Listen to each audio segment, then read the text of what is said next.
د بلخ ولایت امنیه قمندانۍ د مخدرات حقوقو پر ضد د مبارزې مدیر وایي په یو تازه اقدام کې د یادې ادارې کارمندان وتوانېدل چې په حیرتان بندر کې 148 کیلوګرامه چرس چې د امو په 2115 کارتنونو کې په ماهرانه ډول ځای په ځای کړي وو او غوښتل چې له دغه لارې ازبکستان هیواد ته صادر کړي کشف او ضبط کړل او په تړاو شپږ کسان هم نیولي.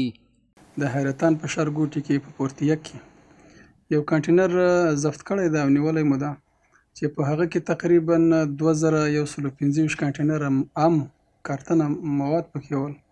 په دې کې تقریبا 145 کیلو چرس ځای په ځای سوي ول. زموږ د مجاهدینو د خوا ونیول شول.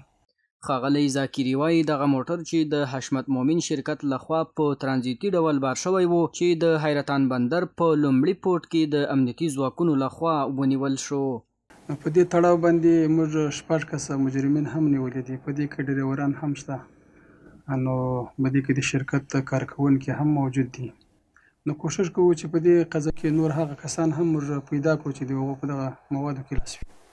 په همدې حال کې د دغه موټر چلوونکی ازبکستان هیواد ته د چرسو د لیک په اړه خپل نظر داسې بیانوي.